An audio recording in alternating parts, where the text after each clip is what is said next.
Oh, I didn't know I was supposed to be going. No, you're not. You'll be going in a second. Okay. I will go in between. In betwixt. I'm trying to Twix. find it. Betwixt. The cookie candy. Oh, it's so yummy. Especially the peanut butter one. Oh, that was good. Mm. Yeah. And then they did white chocolate Twix. Ew, I don't like white chocolate. Okay. That's why I don't like not mine's right. white chocolate mix. Do you like sexual chocolate? Sexual chocolate. I like Soul Glow. Let your soul glow. Exactly. It's so good. Let your mind glow. Oh, man. Now I want to watch that movie. Let your skin glow. I got tan cheeks, yo. Tan cheeks, yo. Tan cheeks, yo. No, Jesse, we're not doing tan cheeks, yo. You know what it makes me actually think of? A river runs through it where that guy gets his butt tan because he falls asleep. Right, when they're fishing. Yeah, that's what I meant. Tan cheeks, yeah. Tan cheeks, yo. It's a common expression. Welcome back to the Jack of the Shadows podcast. You are listening to episode 33, and I am Eric VC. Trey. As always, I'm joined by my favorite Maxwell and Irma, the VC boys. Say hello, Dave. Hello, Dave. I would often eat at that place, and I don't know which one I want to be. Say hello, Adam. What place is this? Maxwell and Irma's. Where is that? It's a restaurant. It's a far gone restaurant chain. I don't think they're around anymore. They probably went the way of Bennigan's. What's and Irma Bennigan's up had some to? delicious food. What adventures is Irma getting into? For this episode, we read chapters 37 through 42 of The Shadow Rising. We'll start our conversation, as is our wont, with a view from Dragonmount, and then see how fair is the valley in What Shook Your Willow. Before we get taken to the mat by a couple of Trollocs, we will look in on our newly discovered peninsula in Kablamchico. We'll learn a little more about our favorite arrogant SOB and Luke, who's here. Party with the Tuatha on and Tinker Toys, and see what we know about our new Enemy of Dreams and Slayer cake before heading into the home stretch with our Coplin of the Week and Who Leveled Up. Very nice. Tuatha. Tuatha. You sound like a barking dog. Let us bounce onto our outdoor trampoline and spring to the top of Dragonmount for our view from Dragonmount. That's a big trampoline. That is a big trampoline. It's more of a catapult, really. I jump on it. What would that landing be like? Not good. Unpleasant. You'd have to control it. You'd need a parachute. It might make you go kablamchico. All right, so let's start with our view from Dragonmount. Chapter 37, Imre's Stand, began with Rourke announcing that they are going to stop at Imre's Stand. Imre's Stand. They were hoping they were going to sit at Imre's Stand, but not so much.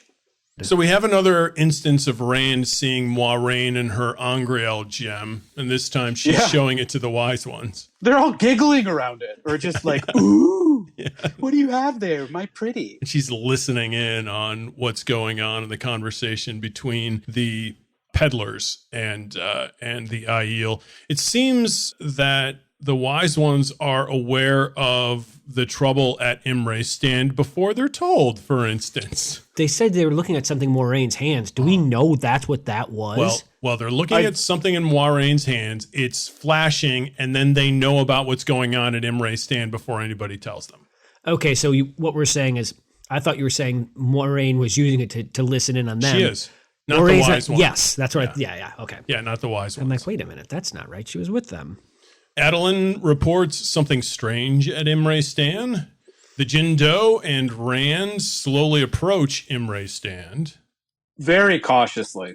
Because it's weird, right? All of the sheep are gone and... All the sheep are gone. Right, and the sky is gray. The interior of the house at Imre's Stand, not so pleasant. good. It's a bloody mess. It's a dried... It appears the work of Trollocs. But they try to fight that, it appears to be the work of Trollocs. Yeah, well, they didn't want to believe it because they shouldn't be there. Do not come into the threefold land. And then... Yeah, but... Kablam, Chico. But they do. Coulinan speaks with Kadir and leaves upset. Don't sell me any knives. I wanted knives, long, sharp, pointy knives. Yeah. Trollocs. I thought he was playing a game. He was busting through walls going, oh, yeah! Exactly. Didn't need a knife for that, though. That's his game. We all know it. We missed the introduction of a new character in 37. In 37? Yeah.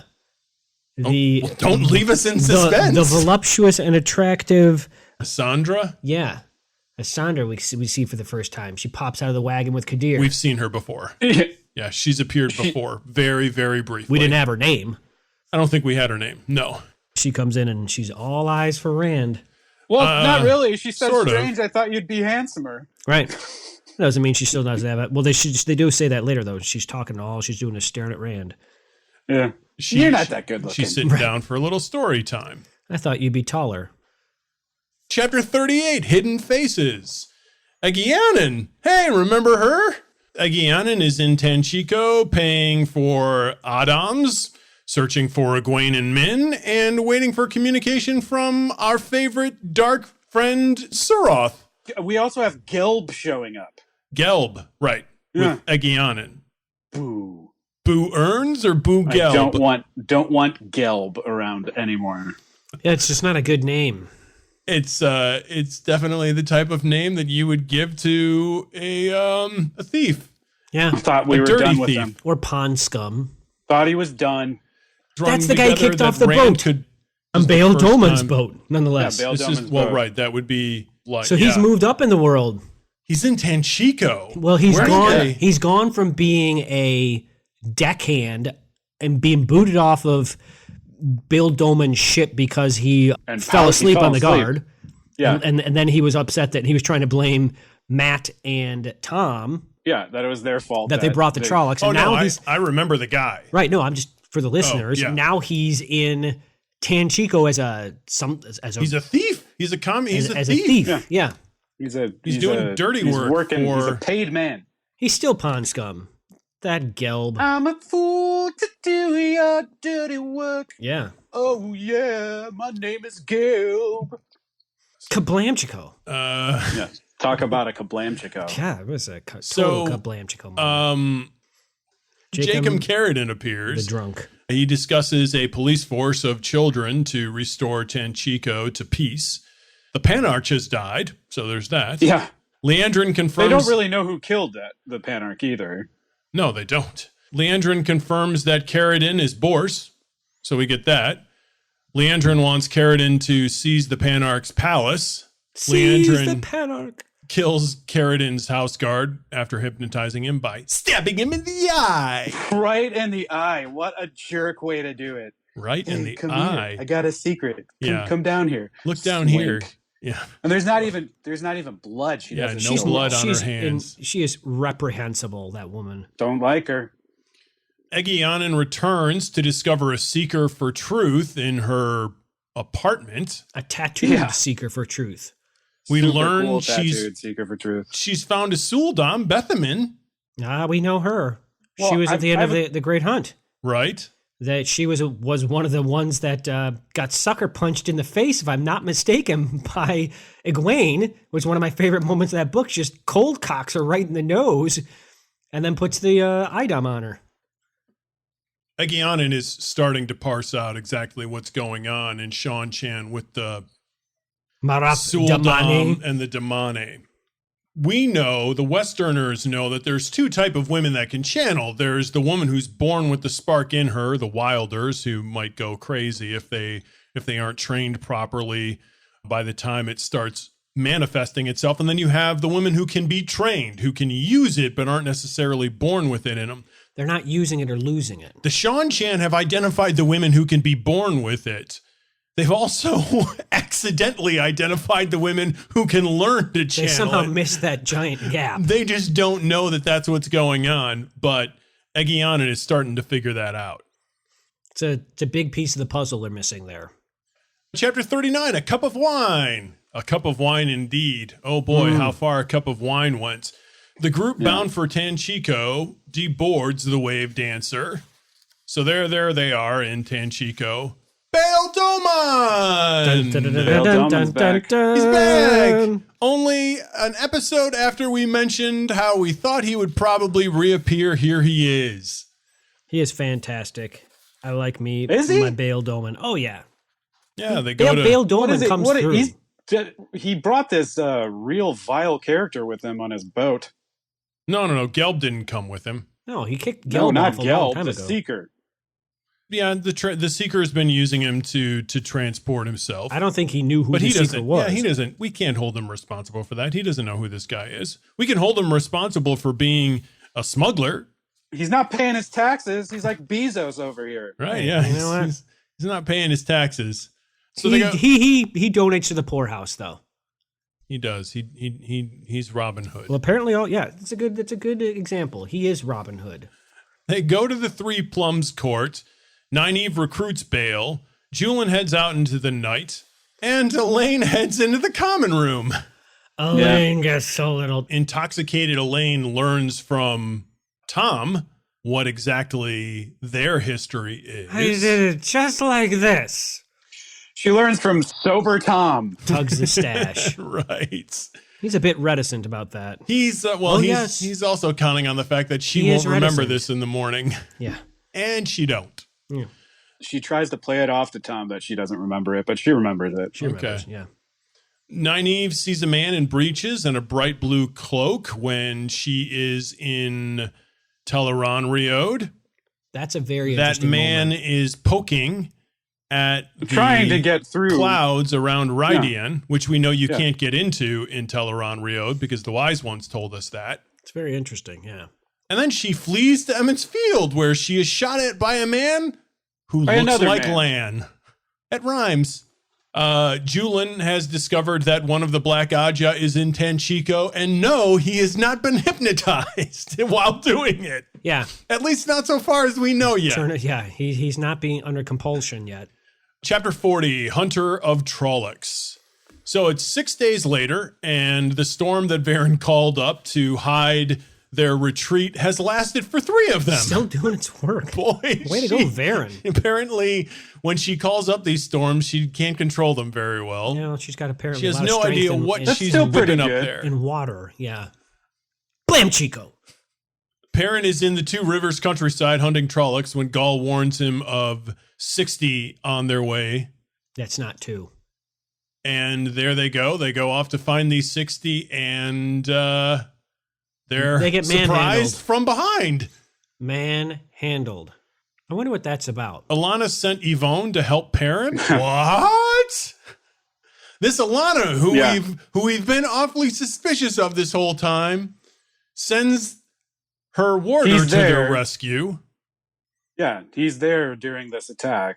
I mean, if it's not for him, they might not survive the attack. Yeah. True. I trust Perrin. Well, Perrin seems to think they wouldn't have Yeah. survived. Perrin would not have done so well with that arrow in his side. He would have gone full werewolf. Right. Blamchico. Not so funny. 27 Two Rivers men die in the surprise attack. Yeah, Including sad. some good boys that he knew. Pum, pum, pum, pum, pum, pum, pum, pum, pum, Of pum. course, some out for me and my homies. Chapter 41, Among the Tuatha'an. They arrive at the Tinker Camp. Yeah. These are the same Tinkers Perrin spent some time with when he was visiting with Elias before. Yeah. And They've traveled and a Egwene. long way. They have indeed. They have. and they still haven't found the song. Nope. And they're not the only group of Tinkers out there looking for the song. Perrin has a real good memory for being able to remember, the greeting of the song. And where to Rain find it. barely remembers him, and Perrin remembers the greeting and the farewell. But the woman And his remembers name. him. They don't have to sneak past the giant basset hounds this I time. have a feeling Perrin didn't meet I wonder- many people before, so his brain's got lots of room to fill that in. Right, Perrin. I wonder where. Grew up Yeah, in a where are small the dogs? The Mastiffs? I Yeah, don't they know. snuck by him. They were useless. Maybe they smelled Except- wolf on Perrin and got It'd be scared fun and ran to away. cuddle. Illa gives Perrin a poultice, and they send for an Aes Sedai in Emond's Field, or they warn the Aes Sedai that Perrin's a coming and he's not good. But he gives us some good dream segue, though. Fail is in fact the daughter of a High Lord of Saltea and the We Queen's finally uncle. find out. Yes, that was a key pivotal moment. Not only that, she High Lord 3 times over. Thrice. Is this what Moiraine was gonna I have despoil? I have a feeling, yes. So Moiraine no longer has that card in her hand. No. We And haven't of heard course, much from Moiraine lately. Perrin just kind We of takes haven't. it in stride. He's also drugged. So there is that. She reveals it to him at the right time. He's also besotted. He also tells her what's going on with him, which nobody else really knows. He hasn't told any of his boyfriends that, hey, I'm a wolf man. And then they canoodle in the grass in the dreamland. Right. Yeah. She nips his neck with his teeth, and then please cut that out. I was thankful Jordan stopped it there. I'm like, no. All right, chapter 42, A Missing Leaf. So I accidentally started reading this chapter first. When I started reading through here. That might have been confusing. And I'm reading along and I'm like, man, I must have skipped some chapters. But instead of double checking, I convinced myself that it was all right. And I had missed it. I just had forgotten some of the stuff. So I kept reading. And then I got to the point where Perrin thinks about Fael being the wife, daughter. The daughter of a lord. And I was like, wait a minute. No, there's no way that this is the way this is revealed. Circle is not getting the square. And sure enough, I began at the end. The end has no end. This begins with Perrin dreaming. Hey, the Waygate is being used. Duh. Geez, I wonder what's happening in the real world. Well, I didn't expect the Waygate. I thought they closed it. Like, I thought, okay. You thought when Loyal put it on the outside that nobody from the outside could be like, hey, let's put this back on the inside.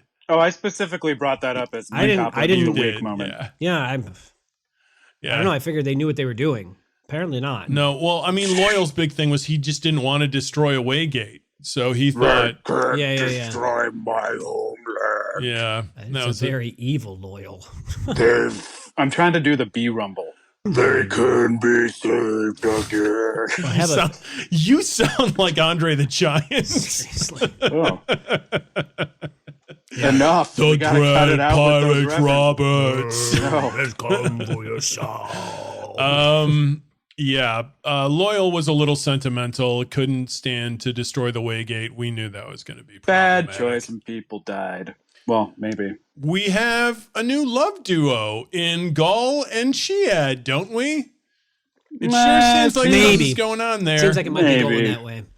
Gaul's certainly intrigued by the Maiden's Kiss comment, however. Right. Intro Slayer seems to be using the Waygate, and he is at odds with the Renegade. The Two Rivers Men. The Renegade. The Two Rivers Men. I wonder who the Renegade is. The Two Rivers Men start singing Coming Home from Tarwin's Gap. Remember Tarwin's Gap? Tarwin's Gap from Eye of the World. Yeah, Rand fought the Dark One. It's been a long time since we've been to Tarwin's Gap. And was not the Dark One. Right. Cenn Bowie! Cenn Bowie could be the Dark One. What child is on top of Cenn Bowie's... I hope it's a family member, because no one belongs on those shoulders. Hey, man, he's spry. He's spry flipping and kicking around and nimble. He is hopping. Yeah. He's little. He's wee willy winky. He's like, Perrin, I was always on your side. I always liked you, Perrin. That was one of the worst old man voices there ever was. Perrin, your family and I go way back. Apparently now he's also Jewish. He was starting to become Jewish. I was waiting for you to offer to have lox and bagels with him. I wish I could. Oh, I wish. All right. Hey, anyone want to guess what Varen's game is here? Varen is looking at Perrin like a bird of not of prey, but a curious bird. She's been doing that for some time. This entire time, and then she sticks up a flag. Did she stick up the flag, or she just was like, okay, I'm good with it? She's the one that commented on it. She said that people need symbols, so I would imagine it was her idea. Yeah, we don't know. I mean, that's as good as a guess as any.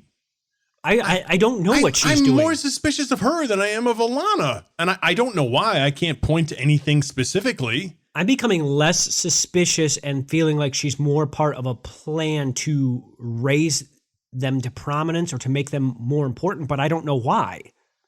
Yeah, I could agree with that. Speaking of Alana is going to heal Perrin. How are you feeling if you're Perrin there? Not great about that.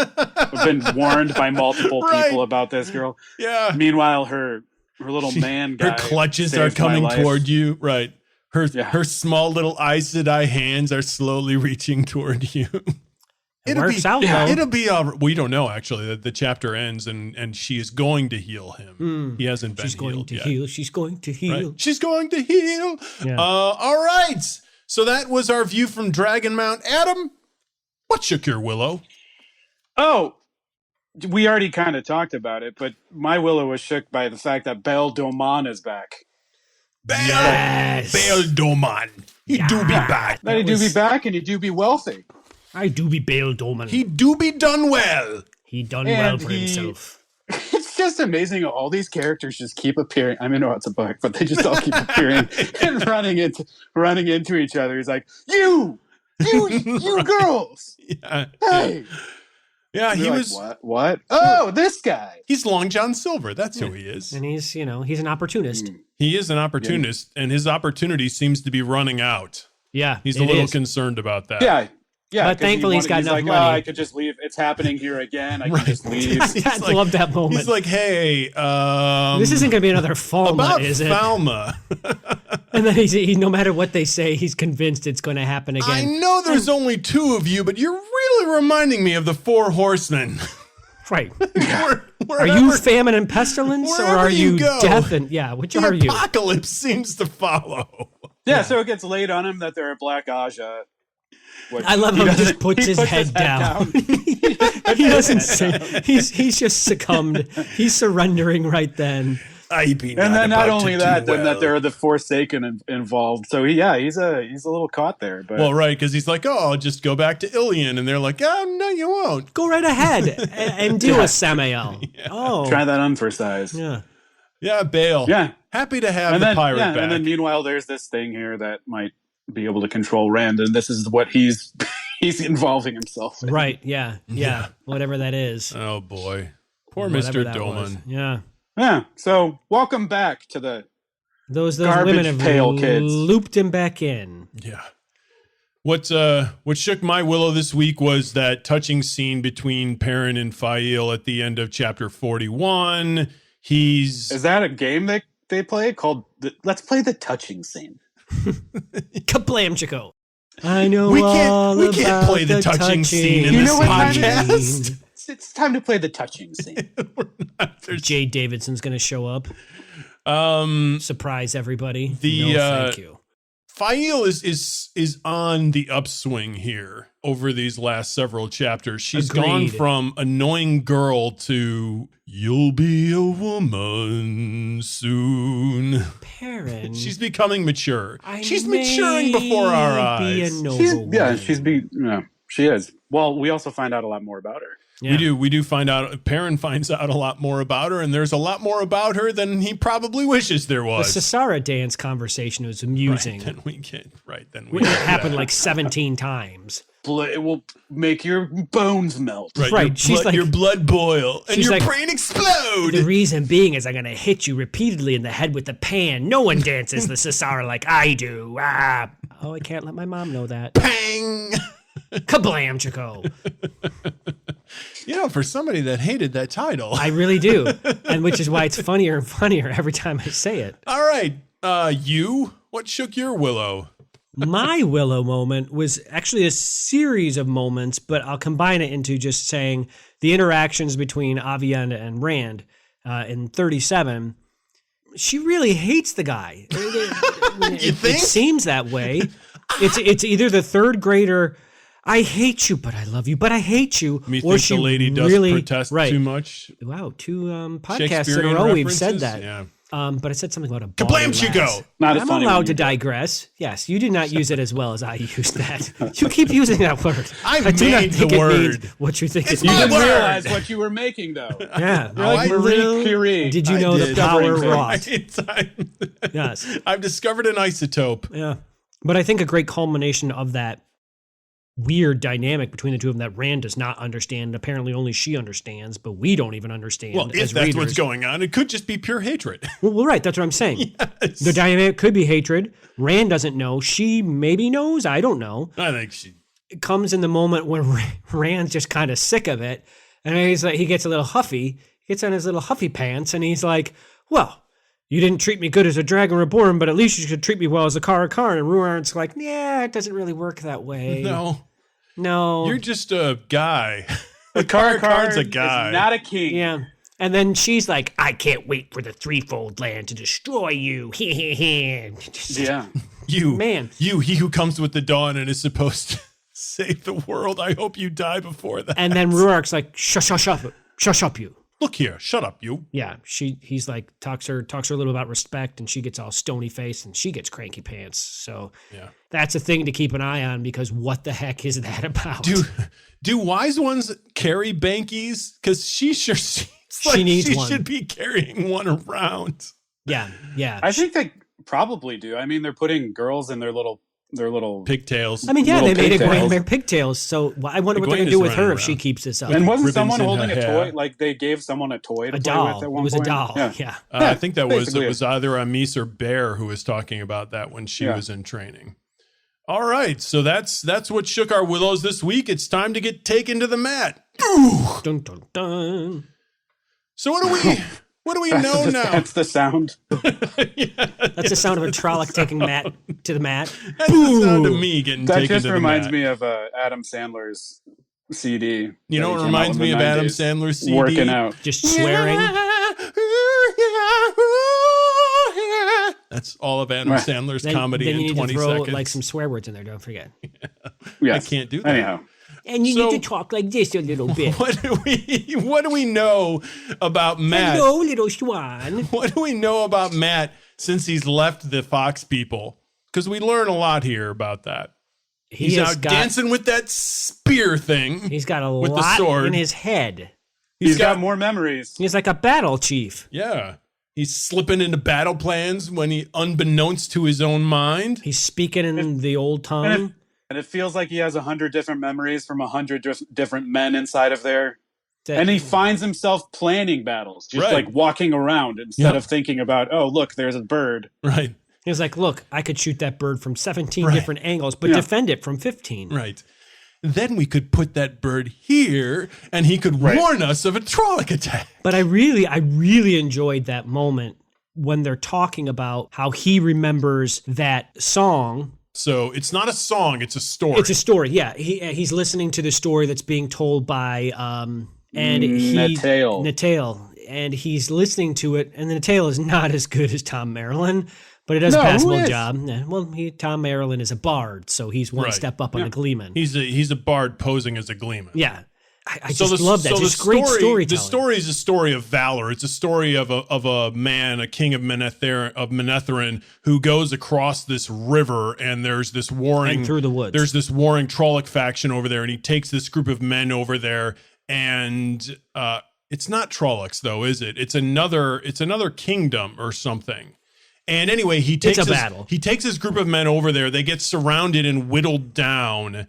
And he's there fighting with just a handful of people, and the king or the leader is so impressed by their bravery that he lets them go. Matt remembers what actually happened. Right, and he remembers being there and getting shot. Right. This man called Buran. Right. Not to accept this offer, and then he stands in the river and there are arrows thrown at him. And then he vaguely remembers Domon riding in the forest with a spear in his back that was given by an unarmed, beardless boy. I'm hoping that that's an important. Well, I think it just went to show, aspect of the went to show that story. everyone was into the act. Jordan was just like, what should I put in here?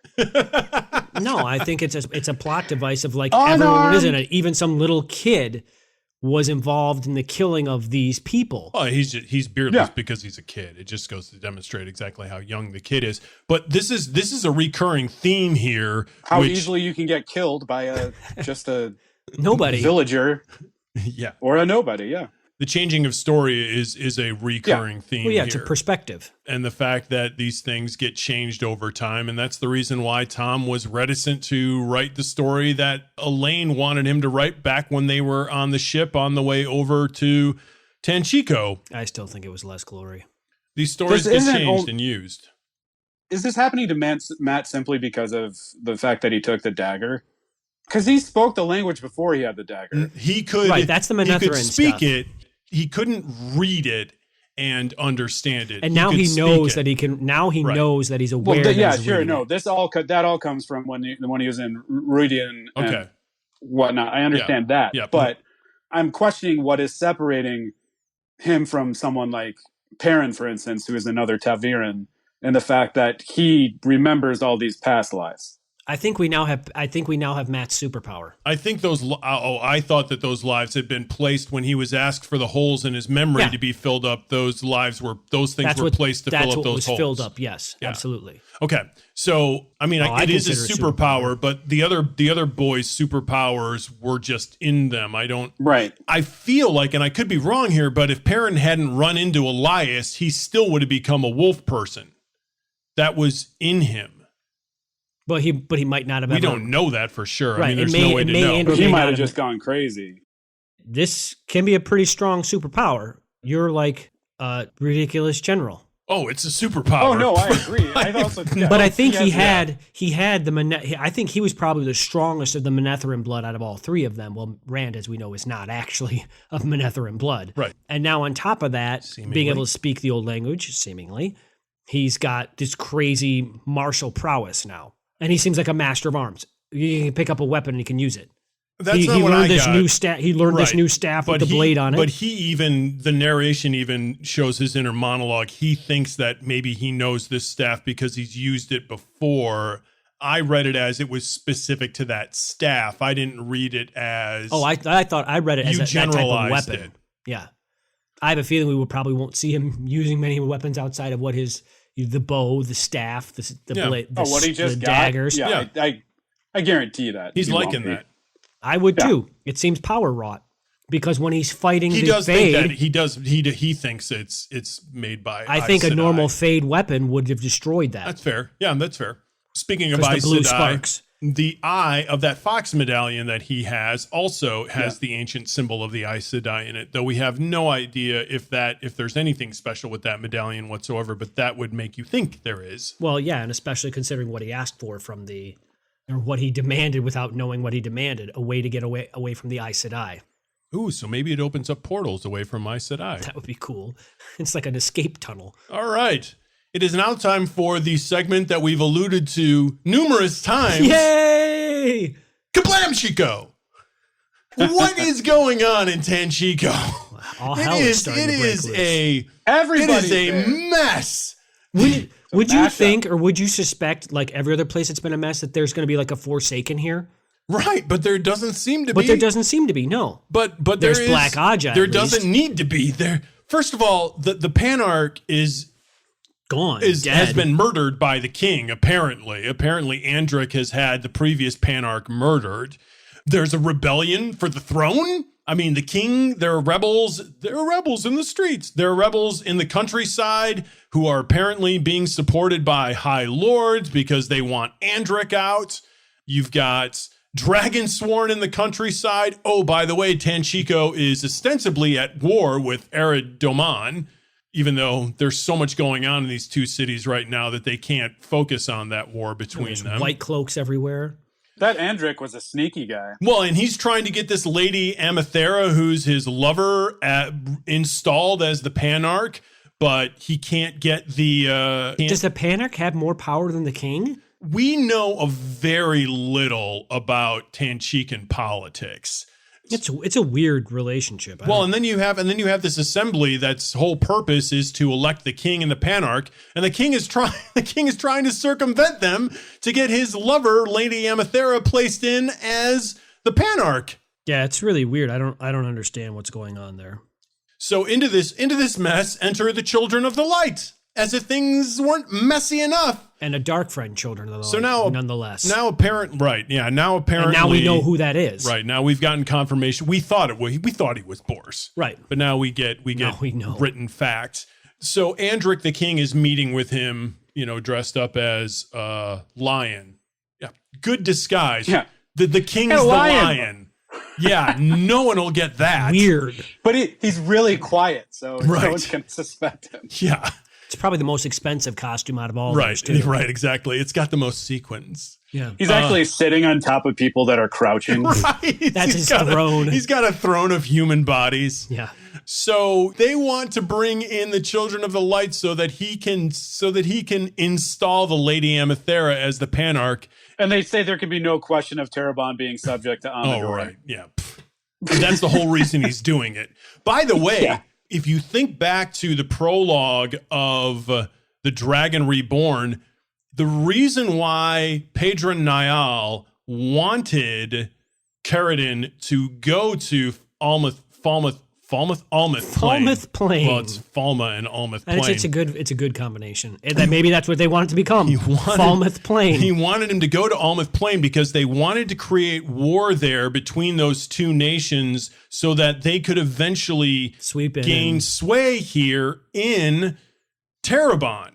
Wow. So here is Caridin actually achieving the very thing that he got yelled at by Niall at the beginning of The Dragon Reborn. Well, I don't know if it's achieved yet. Well, right. It's There's plans for it, and we all know where Nynaeve and Elaine go, disaster follows. We're not counting our chickens yet, but it looks like he's in position to actually achieve what he was supposed to do. So he agrees to do this. He walks home and bum bum bum. Honey-colored braids. Honey-colored clown, they call the Sandman. It's a candy-coated clown. Get it right. It's no, that's the correct lyrics. You made him a candy-covered Sandman. It's a candy-coated Sandman. Candy-coated Sandman? That's your phrase. Candy-coated is just not right. So there she is. Candy-colored, not coated. No, coated. Not covered. Right, coated is candy much colored. better. I do like candy coated. Yeah. but not Sandman. Makes me think nobody wants a candy coated Raggedy Sandman. Ann and Andy. Oh, that again. Or Candyland. Yeah, the same woman who she's vile. Hypnotized people is now there, and she knows who he is, and she wants him to what? How do you think she knows who he is? She knows more than she's supposed to. I don't know. I have no idea. Yeah, because she mentions the meeting, right, that we read about. So I don't know how on earth she would. She saw through his disguise. Do you think that, or someone higher up in the food chain told her? I would imagine that. What, they saw the guest list? I mean, maybe Balsamon was like, or one of his underlings is like, here's who's who. You're gonna go find this person out because he's not doing jack. And you're going to set him straight, even though his family members have been dying off horribly. Yeah. Sure, but I'm not going to kid you. I hate this guy too. Oh, yeah. He's horrible. He's offering up his family to save his own skin. Away. He's behaving despicably. I tried to kill him and find him, but I can't. But cousin Betsy. Right. Yeah. Right. Yeah, he's horrible. This is where she's holding her wedding reception. You can send a Murdral there. She just woke up from her coma. Right. Seriously, this guy's awful. I don't know if I hate him more or her more. Oh, I hate her more. Yeah, I dislike her more, but it's really thin. And she snicks the guy in the eye. So she reveals a lot. So we know that they think that this artifact that they're looking for, which, by the way, Moiraine is still convinced is a snipe hunt. She's dead wrong. So they're looking for the artifact in the Panarch's palace, and they want Caridin to hold it down while they go scurrying through the palace on their own wild goose chase, which we now know is in fact a wild goose chase, because when she gets back to her friends, they're like, nope, don't know where it is. It might be in the Panarch's collection. It might be in this museum. We don't know where it is in here. I didn't notice before, but one of her friends' names is Rihanna. How dare you make Rihanna an evil name? Well, this predates Rihanna. I know. Yeah. So, I don't think they were probably reading this book in the Caribbean. Most likely not. Or the Caribbean. Rihanna actually brings up the fact that it seems like there is dissent between the Forsaken. Yes, and I think that that's a really interesting point, because we've pretty much witnessed that, right? Yeah, I mean, that's no surprise. Yeah. We've seen what's-her-face, Lanfear, be at odds with, and we've seen it in the dream world, too, where they're dissembling amongst each other. We've seen them arguing with each other. In agreement. And yep. we saw it happen in the Stone of Tyr. Yeah, where there are what was that lady different Trollocs groups being sent in. But here's the other interesting thing. Leandrin doesn't know about Bors's mission. No, they talk about the different cells of Dark Friends. Right, so we know that, but she was surprised. She was surprised that she thought that he was going to, or that he thought that she was going to kill him. Yeah. Well, she got her orders from the tower, and we've seen Lanfear in the tower. We have, yeah. Maybe From she's her a cell or of someone else. Lanfear's. Who knows? Do you see Lanfear working with anyone else? I can see Lanfear manipulating people. I can see her manipulating people. I don't see her sure. working with. Not working with anyone, no. Yeah. People working for her, yes. We were talking about, like, how does Leandrin know about Bors/Caridin? The other thing we learn is that the mission that they're on doesn't come from that meeting. It comes from something that they were told in the tower. So, first of all, the mission that Bors is on was given to him by a dead guy. Balsamon is dead. Yeah. So these Murdral are carrying out... In as much as it seems Balsamon is ever dead. Well, this is a different kind of dead than we've seen before. Yeah. And these Murdral are still carrying out that mission. They're killing off his people. Well, remember, because the order's coming from up above Balsamon. I always wondered about that because Balsamon seemed to be... I mean, Balsamon stole the name of Shaitan. Yeah, but Balsamon, we know who Balsamon is. He's not the real Balsamon. Right. We know who he is. Right, exactly. And he, I'm sure, is getting his orders from the Dark One. Well, if he is, then he's also doing, like, his own stuff, too. Well, we've seen that. Lanfear does her own stuff. Right. They all have their own motives. They all have their own, because they're human. They all have their own greed that they want, their power grasping that they're doing. It's getting in the way of Shaitan's mission. Right. And then to top off all of the insanity in Tanchico, the Seanchan are here. Because who else could we put into this mess? It doesn't seem like there's many, though. But there's... there's one, but she's there for a reason. She's there for a reason, but the reason that she's got is her own. She's there at the behest of the Empire, but what she's doing is she is vacillating on her purpose, her own loyalty. Yeah, to her the loyalty country. of the because the foundations of the foundations of it are built on eroded. lies. Yeah. Anything else I'm missing here? Anybody else? Any other kablams here in Tanchico? No, I mean we got Domon, we got the boys out searching. And the lady folk are doing their thing. This is the mess that they walk into. Yeah, it is a pot ready to boil over. And then you know what happens when that pot boils over. Kablamchico. That's what happens. All right, so it's time for a little look who's here. Look who came to dinner. I think you actually just did say look who's here. He did. No, I said Luke. I said Luke. No, you said look. You said look. All right, whatever. Let's reintroduce that segment. You're going to get mad at us. I don't need Dave, look how angry he is. He's turning into the petulant child. So, what does the way Luke smells like to Perrin tell us about Luke? He's like a transformer. Well, he's like someone else that he's smells more than meets like the that eye. Same thing. Yeah? The same smell is attributed to Luke as is attributed to the Slayer. Sure seems that way. Even though Perrin doesn't recognize it. They never say exactly. But he says he smells cold. Yeah, well, I mean, he smells cold. I'm sure a gray man probably smells cold too. Gray man probably does smell cold. It's the same description, and it's happening in the same area. Right, it's happening to the same guy. Yeah. So we're certainly being led in a direction. Yeah, I feel like I'm not sure, but this is Slayer. Specifically. I mean, this has specifically been brought to the attention a couple times now. Seem to be pointing. I'm not sure, but I was pretty sure that Caridin was Bors, and I feel like I'm pretty sure about this. It said Luke smelled cold and separate, as if he didn't have humanity in common with the others. Right, that doesn't sound good. So Fail suggests Perrin thinks Luke is a dark friend. Does Perrin think Luke is a dark friend?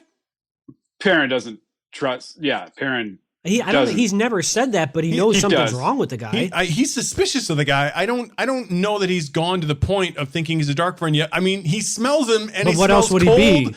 And unhuman, and yet he doesn't really do anything with that information. No, now once again, he has been stabbed. Before we move on, I'm reading this other exact line. There was the smell of something human, but too cold for a man for a man, too emotionless. A scent that tickled his mind with familiarity. Familiarity? Are we making up words now? It's like comfortability. It's not a real word. Familiarity. Yeah. That's Luke. That's Luke. That's Luke. That's our new sitcom. Yeah. All right. So we think we got a handle on Luke and Slayer a little bit. Well, here. what is his point of being there? Dissension. He shows up to 5 of the places before they get attacked. He is in the meeting with Perrin when the Aiel come up and say, hey, there are Trollocs attacking from here. Maybe he's scouting out. We're going to go here and catch them. Right. That's what I got to about the mysterious thing earlier. And all of a sudden the ambush happens. Right. And then all of a sudden they come from someplace else. But he would have to be able to get to those Trollocs real fast to tell them how to do that. He would, but if he's Slayer, he can just jump into the dream world. I mean, I don't know if you can communicate with Trollocs through the dream world. Perrin specifically was talking. Perrin let Luke walk away before he mentioned, can we get in front of the Trollocs? That's a good point. So how would he have heard that? He didn't hear their plan, but he did hear that they knew where they were coming from. He could have just, going to be coming. rerouted them. But once again, somehow. you have to travel. I don't know how. Right, yeah. From the waking world to the dream world to the waking world? Was he not pulling more from Hey, wait a minute. But they did say in one of the chapters. We have talked about the fact that Slayer is in the dream world, in the flesh. So maybe he's got some crazy way to do that? So he could do that because you can move hundreds of miles at a single step in the dream world. But you're going to, the wise ones have said you'll lose your sanity doing that. Which maybe could he could be losing his sanity. Well, maybe that's what Perrin's smelling. Maybe. Because he smells something different with Thane also. I think we're on to something here. I think we're on to something. There's just too much pointing at this guy being bad news. Yeah. Bad news. Yeah. The funny thing is that he tried to be presented as if he was a little better in this than he was before. Right. I'm not buying it. Well, Fail and some of the townspeople are like, hey, he's helping build structures and he's laying out battle plans and we're on roofs we looking all know for his Trollocs. Battle plans don't work for squat. Right. He's just trying to divide and conquer. They're besotted with his handsomeness. I just don't get his point of being there. But I think we kind of came onto something that he is there to maybe scout this out and report back. We know he's using Trollocs. He talks to Perrin in the dream about if he is indeed Slayer. Yes, he's using the Trollocs. Right. Yes. We're gonna move on here to not Lincoln Logs, but Tinker Toys. I can hear them in my head falling right now. Plink, plink, plang. I can hear them breaking. Hey, all right. Plastic ones. So, Dave, violent. Given what the wise ones and the clan chiefs know, why do you think the Aiel shun the Tuatha? Because they recognize them as being them. They know who they are. I mean, I don't shun my family. Would you if your family was an absolute embarrassment to you and everything you stood for and went against? Why are they embarrassing? What causes the embarrassment? They don't want to face themselves. So they see in themselves their own failure. So it's the fact that they recognize that they have failed keeping the way of the leaf, and that's embarrassing. I think it's far more complex than just that, though. Okay. All right. I think that is an element of it, but I don't think that's the element they want to recognize. I think that's subconsciously the element they recognize. Sure. On a conscious level, they have disdain for them because they're warriors and the Tuatha are not. And not only are they not, there's the argument of are they cowards or are they truly the brave people? But the Aiel are going to see them as cowards. Right. That's not an argument for the Aiel. Here's the thing. The only people that know that history are the clan chiefs and the wise ones. Right. And they're keeping it under wraps. But they're not telling it enough to the people. You would think, but it seems like rather than the top-down influencing this society, in this aspect, the influence seems to be coming from the bottom up. It seems like the ignorance of the Aiel, of their relationship to the Tuatha, to the Tinkers, is actually leading to this just general disdain for them because they're pacifists. And even the leaders are influenced by this and are embarrassed, I think. I think it leads to the conflict within them. It's really, really fascinating to me. I don't see any of the leaders letting any of that information straight out, but maybe just I think they could easily pass it along, just saying it could just come across through how their faces look, although they are stone dog. They can just come across and be like, "Look at these. We don't want to hang out with these people." That's the rank and file that would think that way. Yeah, absolutely. Well, the wise ones could espouse that onto the rank and file. But I would think that the first time that the Aiel would have run into the Tuatha on, that the Aiel would have they're antithetical. They're almost anathema to each other. Years and years ago. Yeah, it would have been a long time ago, right? And I thought we had a. Yeah. After the founding of Rhydian, we never see the Tuatha and the Aiel meet, but it had to have happened. And I would have to think the Tuatha aren't coming across the waste that much. No, probably not. But I imagine that first meeting being something along the lines of, "Hey, here come these people. Let's go kill them." And then they run up to them and they're pacifists, and it's like, "Oh, and then there was a clan chief there who was like, no. We don't mess with these people. I'm not going to tell you why, but we don't mess with these people." And how many years passed before that first time happened, though? Don't know, but I mean, ever since that first time, they were given passage through there. It could have been a long enough period of time that passed where they didn't have to come up with, the clan chiefs didn't have to come up with enough weirdness to justify. But how would that have happened? I mean, okay, yeah, I mean, you could have had a class. You could have had Aiel 101, which was, these are the people that we allow through the waste. We allow tinkers, we allow the Kyrianin, we allow women, and that's it. So I mean, it could have been part of their indoctrination classes. Sure. Yeah, I don't know. That makes as good a sense as any. Sure, I mean something along those lines. Adam, talk a little bit about the purposes for the tinkers being nomadic. Well, I mean, it seems like it's the only way that they can survive without getting attacked. And that goes back a long way. Beyond.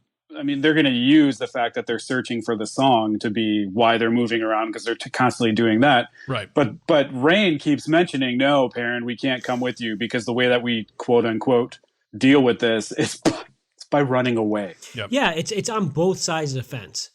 The townspeople accuse them of stealing their stuff, stealing their children, and trying to convince them to the way they leave. But the tinkers seem to be making a problem of it just as much, because they're just not even willing to try. They're like, "Nope. They're going to accuse us of all this stuff, so we're not even going to try." Sure, but I understand. How many tinkers do you think there are? I think there's a decent amount, but there were other tinker that are out there. Of course. So they travel in small groups, so it's easy to keep that story and that ideology running rampant throughout the group, because you're just always there together. I mean, I don't know. That's all you're hearing. Yeah, I would imagine that they probably have gatherings and where they tell stories about their history. It's tinker time. Yeah, they probably have a great oral tradition, some sort of oral canon that they pass on from one generation to the next. Wait, so like insane clown posse gatherings? Yes, right. Yeah, right. Exactly. I'm sure they all take acid. It happens in Illinois, and then find religion. Yeah. And then not? Is that how that worked? Yeah. I don't know. I honestly don't know. That's not really how the insane clown posse thing goes. Insane clan posse? I can't that's the white cloaks. They all wear masks, so, the different sort of juggalo, I guess. Right. Their nomadic ways even go farther back. If you remember, originally they were wandering around looking for a place to store all those Angreal and Terangreal and Saangreal. That was the original. That was them. That was all of them, and that was their original purpose. They were told to keep moving until you find a home. Well, they were never part of the group that found the home for the Terangreal. No, because they went their own way and pursued the song. So they keep this nomadic way to this day. They probably don't even realize that that's part of it, but that is definitely part of it. I don't think they're ever going to find that song. Rayan despairs that they'll never be able to find it. Adam, you think they will? Rayan fears that he can see. He sees the violence increasing in the world. He fears that the apocalypse is on its way, and he fears that they won't have time to find the song. Yeah, he has a moment where he throws everybody else off when he says that. And his wife is like, "Oh."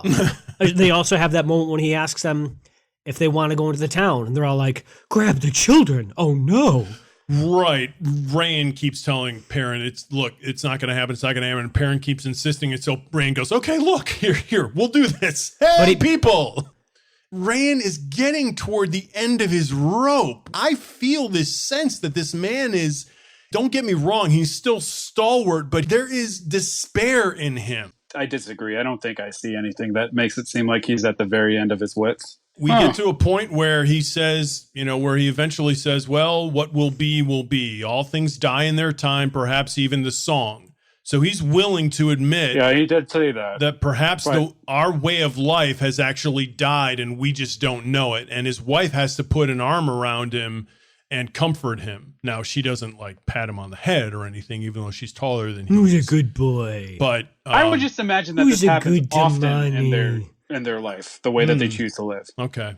First of all. Second, I don't doubt that I kind of see in the future in these books that maybe at some point we're going to have the Tinkers holding their hands together, singing some songs and healing people or saving people. Well, that would you're far more uplifting ending, than I am. I have a I'm not feeling saying an ending. Tinkers I'm just saying that maybe that could happen. This world is going to hell in a handbag, and I feel like the Tinkers are going to get stepped on in the process. Yeah. When did the Tinkers start painting their wagons? Their wagons are painted some crazy colors, and so they wear clothes. Crazy colors. Who knows? I have no idea. Do you think it would probably just be so that they could be witnessed, so they could sell their wares? Yeah. You think it was an advertising technique? Probably. It was marketing. Also, maybe that's all the paint colors. they had just left. Have happy colors around. It's all the paint they had left is the colors no one else wanted. What's their jingle, we're living our life in fear. Let's try the Tinkers are here. We live our life in fear. Tinkertown, buy our pans, buy our pots. We'll give you a theirs smack would in the be head. like, what is that state song? You are my. What is it? You are my sunshine, my only sunshine. That's not a song? state song. That's not a state song. It used to be a state song. Oh, really? Okay, that's a terrible state. Texas. That's a state of intoxication. Or like being that doped song, up. It sounds like it's real, like happy. You are my sunshine, my own. Yeah, it's the ice cream truck song, right? It's not that no, and it's not and truck song. Pop Goes the Weasel. Yeah, anyhow, which is not a pleasant song either. Yeah, they're all like certain, like nursery rhymes. Right, exactly. The Brothers Grimm. Think of the nursery rhymes that are going to come out of this. But Johnny Cash covered that, by the way. Adam, it's Louisiana. Of course. There you go. But that's perfect. It is what it is. I mean, that could be Florida. That could be any hurricane state that would be perfect for. Yeah, but there's a certain amount of simplicity to that. But maybe they changed it. I think they changed it. Oh, I doubt it. I mean, my point is there isn't simplicity. No, it was changed. It isn't anymore. Hey, Perrin gives Aram the what for? Yeah. Aram had it coming. He's had it coming for a while. Him and Will Elsine, two smiling dudes Perrin doesn't like. He really doesn't like Will. Don't be toothy around Perrin. He won't like you. He smiles too much. Okay. All right. So, knives out, and everybody dig into a little Slayer cake. It seems Perrin has chosen the axe.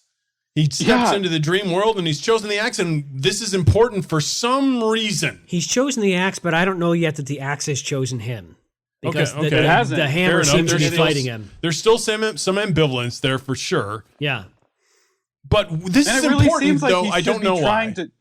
We don't know why. Varen brought it up before. Varen was like trying to push him towards my the only hammer. My only thought Varen was on trying that to push him toward the axe. Is that he's just fighting against the nature of who he is. But it's interesting. He appears in the dream and he's wearing the blacksmith's apron.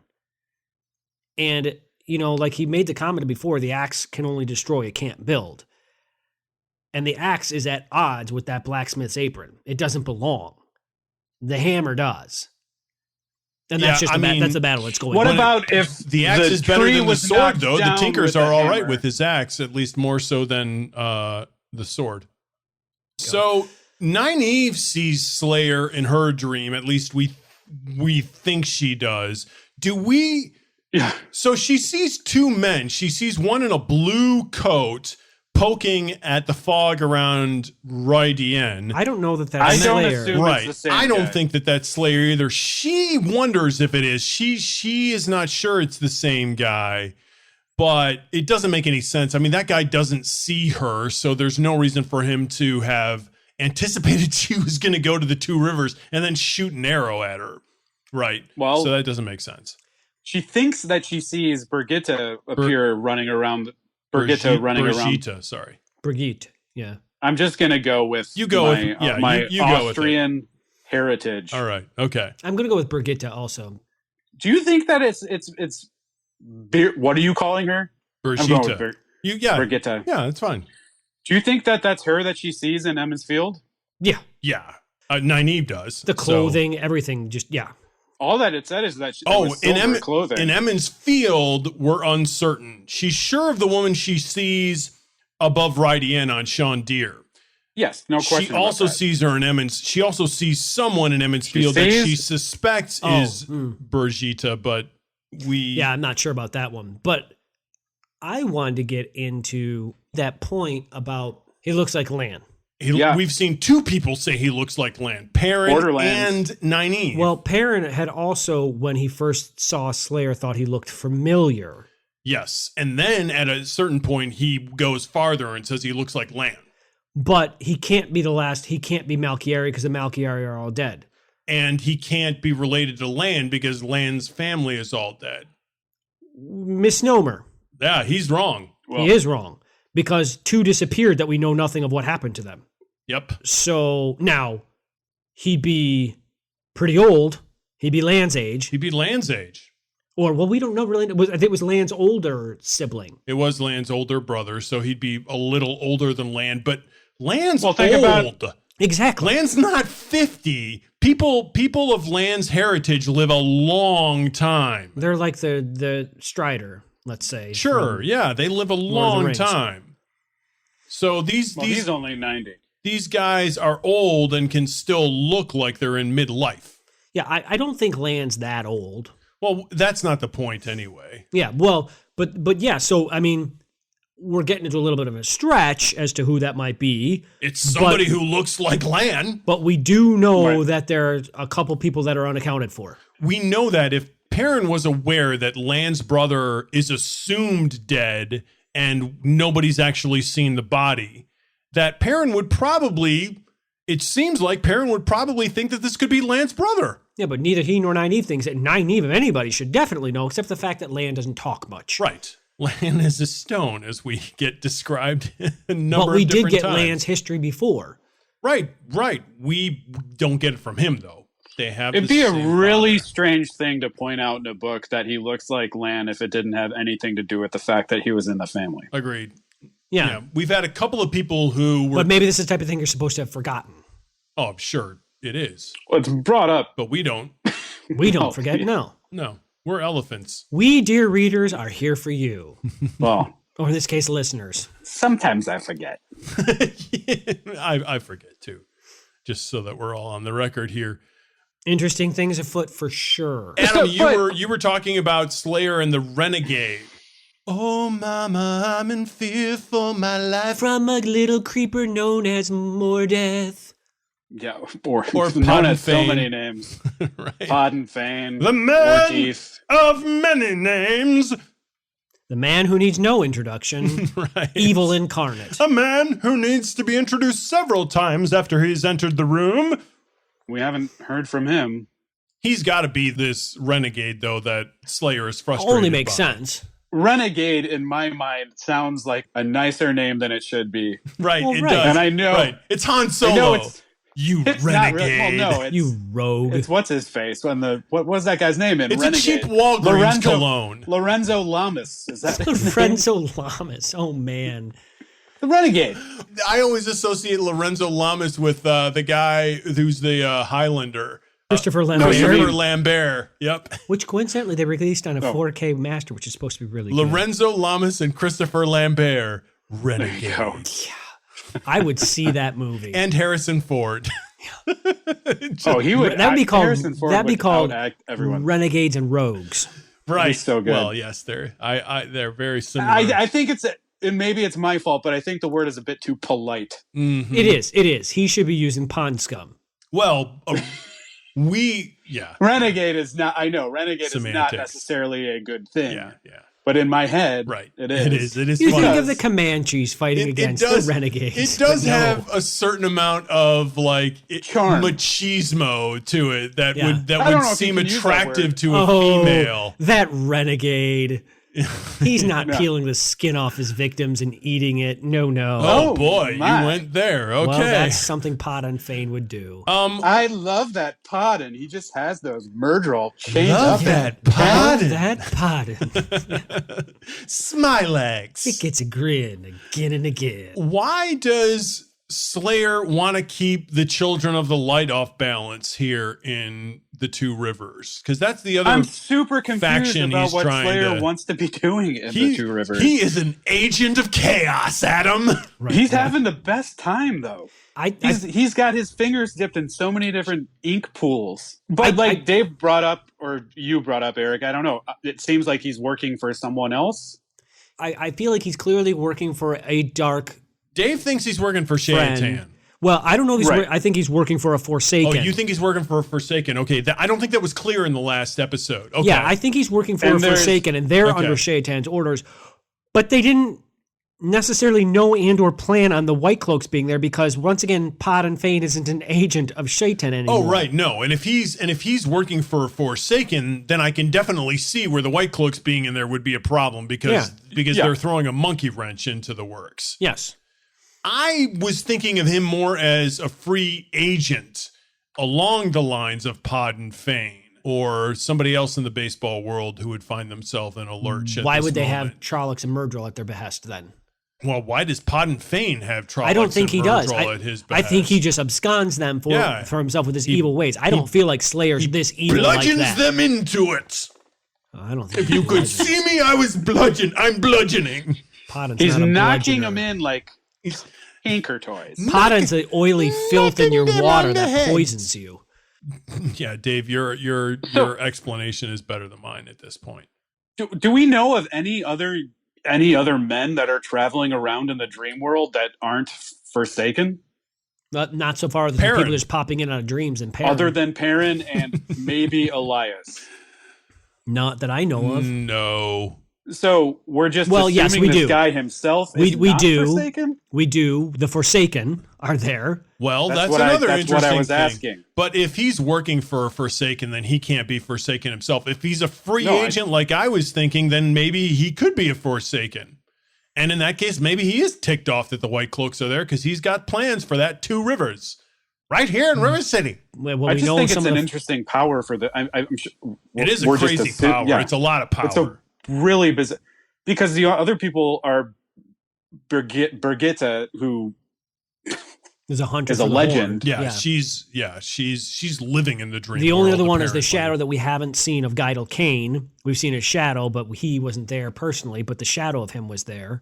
right. Yeah, whatever that means.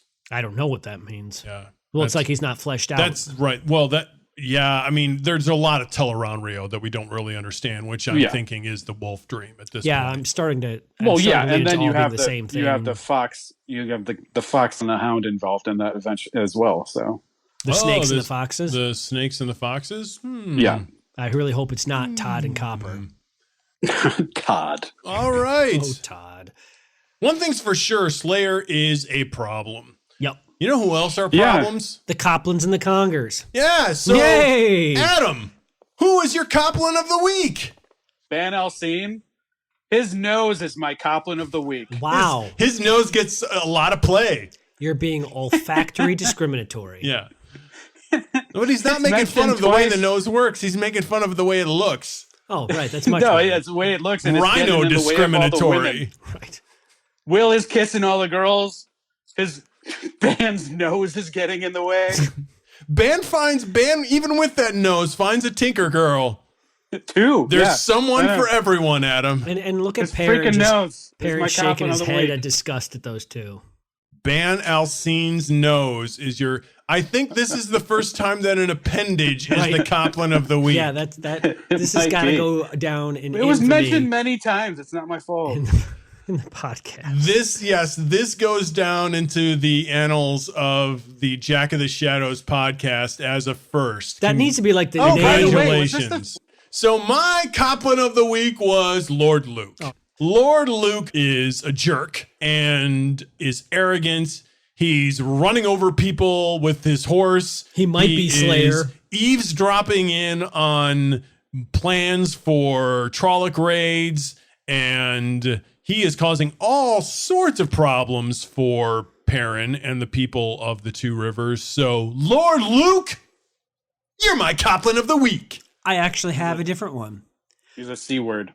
Mine is Twisted Up Underwear Avienda.